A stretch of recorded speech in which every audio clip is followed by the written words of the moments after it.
Budapest to Vienna is one of Europe's most competitive international railway corridors, with both private operator RegioJet, Austrian Railways excellent railjet sets, and Hungarian MAV all competing for business on this highly popular route. Today we'll be checking out the former on what MAV has to offer on the EuroCity trains that run this route roughly every 2 hours. We'll check out the train's retro first-class carriages, explore why there's some Ukrainian night train carriages attached to this train, and visit the onboard dining car. So join me for a trip on this important international railway corridor. Our journey begins at Budapest Keleti railway station, one of 3 main terminus stations serving the city. The station opened in 1884 and its name Keleti roughly translates into Eastern, owing to it being the historical terminus of railway lines from Eastern Hungary, Romania and other points further east.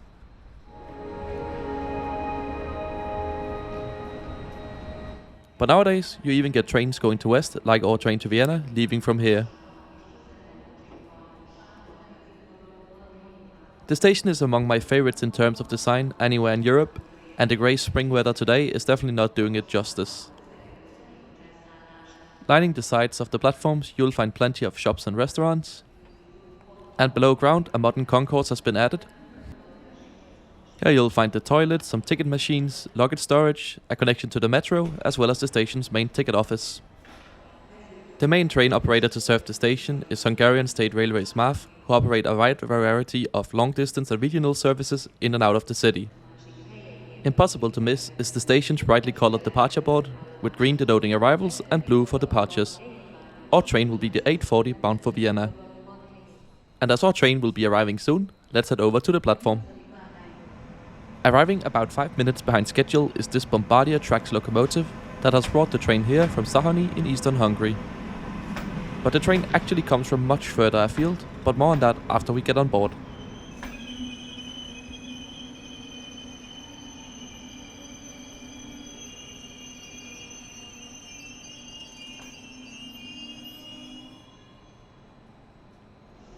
Our train actually features a special livery honoring King Stephen I of Hungary, who was actually the first king of Hungary. But as you might have noticed, the locomotive is currently at the wrong end of the train, so what will actually pull us to Vienna is arriving just a few minutes behind from the sidings here at Keleti.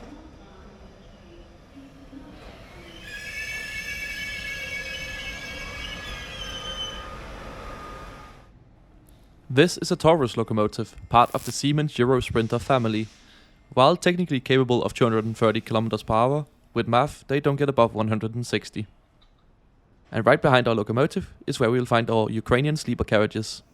After having been attached to multiple different trains, they have come all the way from the Ukrainian capital Kyiv overnight and will be traveling with us all the way to Vienna. However, we'll instead be traveling in one of the normal daytime first-class carriages, which today is located in carriage 412. And with departure time fast approaching, it's time we head on board.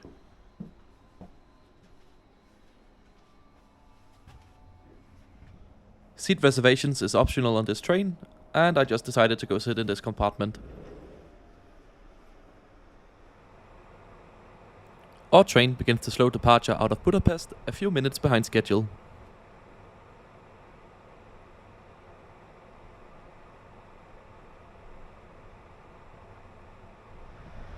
And as we navigate our way out of the station, let's take a closer look at how this train works and the route to Vienna.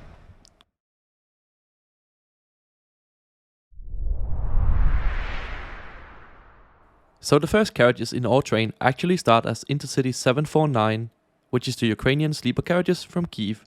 These run all the way down to the Ukrainian border town of Chop. Here they get attached to what's officially this train, EuroCity 140. The train then continues across the border to Szahony, where another shunting operation takes place, and then the train is off to meet us in Budapest.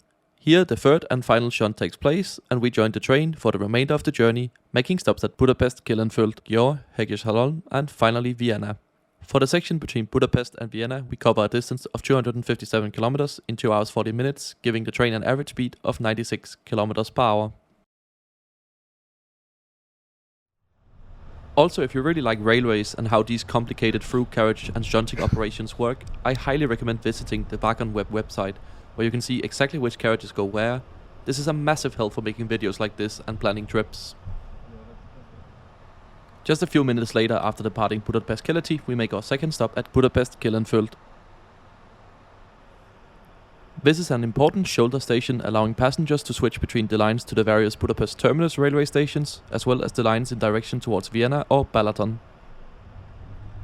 And as we make our way up the line towards Vienna, I think it's about time we go explore the rest of the train.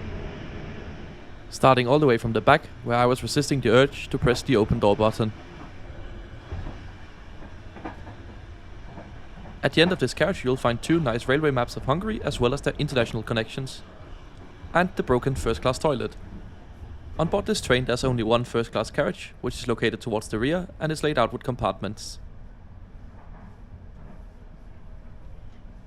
While there were people sitting in every compartment, there were plenty of available seats.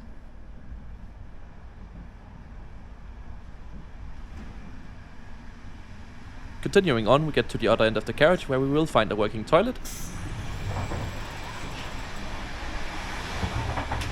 And crossing over, we get to the dining car. But we'll check this out in greater detail a bit later in the video. Next up, we get to second class. Where first up, we get to the bike carriage. As you can see, there are plenty of space for bikes on board this train.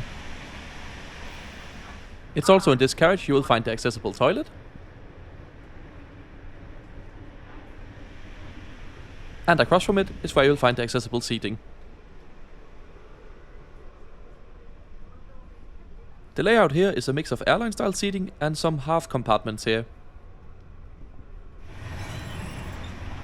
Further down the train you'll also find some standard class compartments with the same density as up in first class, but just with slightly less comfortable seats.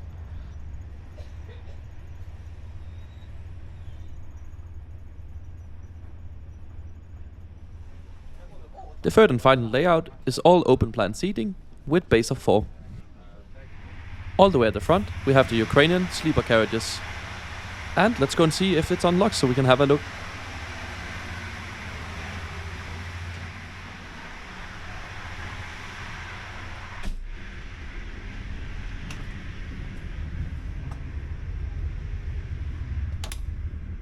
And I was actually lucky enough to find an empty cabin.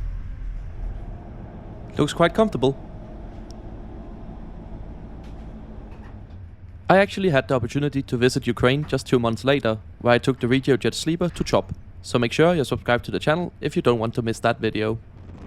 Unfortunately, due to the high security on the railways within Ukraine, it was not possible for me to film any videos while there, but I did get some cool train pictures.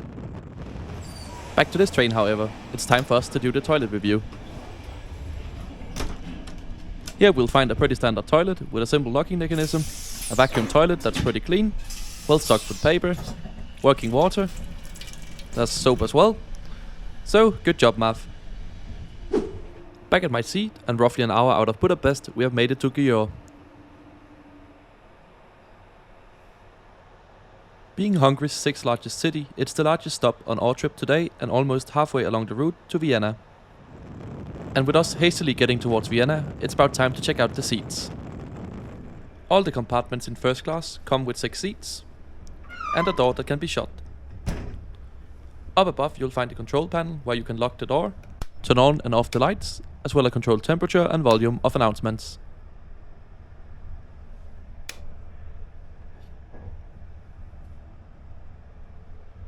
Above every seat you'll find plenty of space for luggage. Here you can see my backpack for scale. There's also plugs and USB ports, which is a nice addition. And you'll find a big table at the window seats that extends. Also a bin. And up above, a reading light. The seats themselves are pretty comfortable. They have been refurbished. While not as plush as some of the older ones, they're still pretty good. One thing the Hungarian Railways is known for is their cheap and really good dining car. So I think it would be rude not to go and get some food before we get to Vienna.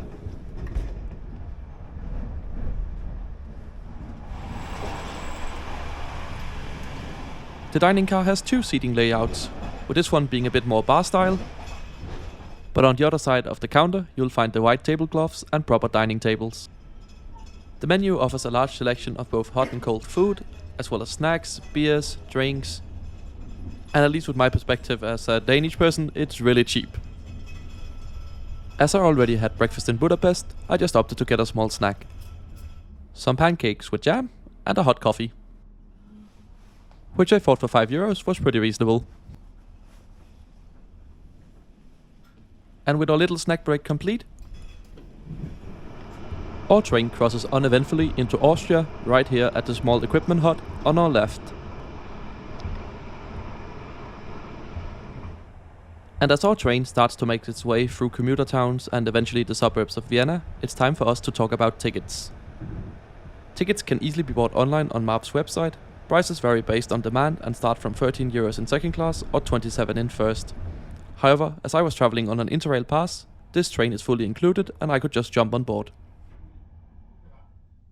And just like that, a few minutes behind schedule, we are arriving into Wien Hauptbahnhof, Vienna's main station, after a pretty comfortable and quick journey with MAV.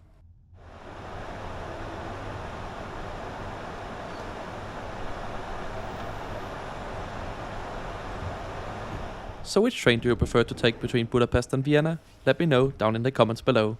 And as always, if you have enjoyed this video, make sure you subscribe to the channel as I try to post a new one every Sunday. You can also follow me over on Twitter at IntercitySimon. I usually post live on my travels over there, so it's a great place to get a sneak peek at what videos might be coming to the channel in the future. Till next time, thanks for watching.